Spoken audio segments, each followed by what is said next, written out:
भरत जी जो हैं वे कई वर्षों तक राजपाट संभालते हैं, पर भरत जी को बड़े जल्दी समझ आ गया है संसार में कुछ नहीं रखा है, संसार हमारा नहीं है, ये सब मोह माया है।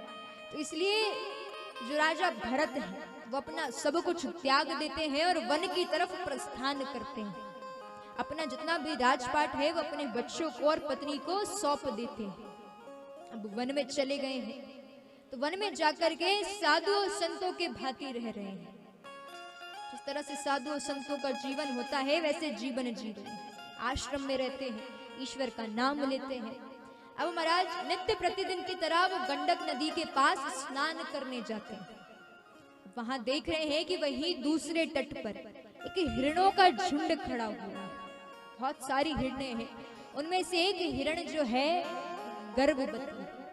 अब ये सब दृश्य राजा भरत देख रहे हैं, तो वो सब जो है वो पानी पी रही थी, तो शेर के गरजने की आवाज सुनाई देती है।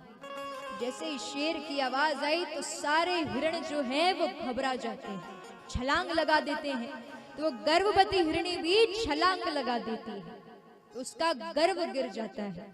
तो गर्भ गिरता है, बड़ी व्याकुल होती है और पास की गुफा में जाकर के अपने प्राणों को त्याग देती है। अब ये सब दृश्य देख रहे हैं भरत जी। तो भरत जी जाते हैं, उस मृग बालक को अपने साथ लाते हैं।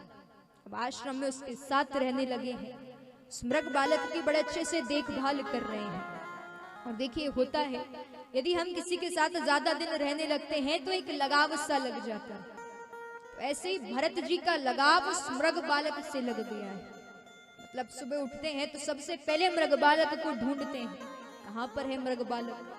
भोजन करते हैं तो मृग बालक को ढूंढते हैं, उसके साथ भोजन करते हैं। भजन करते हैं तो मृग बालक के साथ करते हैं। मतलब कहीं भी जाना है तो मृग बालक साथ में होना चाहिए। पर महाराज अब देखिए उस मृग बालक में कैसी भावना है, उसे नहीं पता ये सब भावना, वो उनके साथ बंधन में नहीं फंसा है।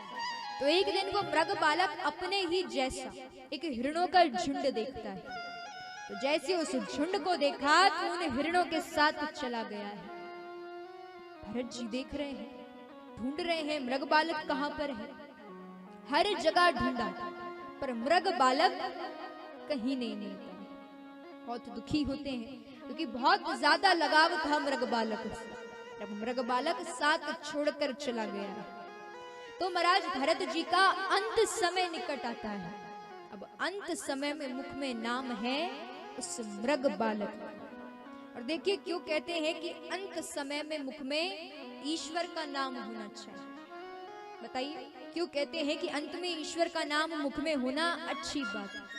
क्योंकि देखिए कहा जाता है कि अंत समय में हम हमारे मुख से जिसका नाम लेते हैं अगली योनि हमें उसमें ही प्राप्त होती है। इसलिए कहते हैं जितना हो सके कोशिश कीजिए जब अंत समय निकट हो तब ईश्वर का नाम अपने मुख से ले। देखिए स्वाभाविक है भरत जी के मुख में नाम है उस मृग बालक का। भरत जी कहते हैं कि यदि आज वो मृग बालक मेरे पास होता तो मेरी मृत्यु का शोक मनाता। ऐसे करते करते मृत्यु को प्राप्त होते।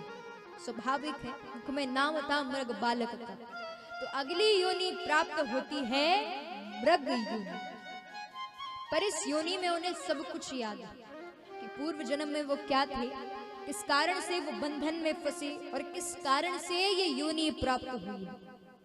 तब वो नहीं चाहते हैं कि इस जन्म में भी कुछ ऐसा हो। तो मृग योनि में प्राप्त है लेकिन फिर भी वो अपना जीवन संतों के भांति जीते हैं। मतलब सुबह जल्दी उठ जाते हैं, स्नान करते हैं, भगवान का भजन करते हैं, कीर्तन करते हैं। तो इसी तरह से वो इस योनि में अपना जीवन व्यतीत कर रहे हैं। तो इसलिए उनका फिर से जन्म होता है।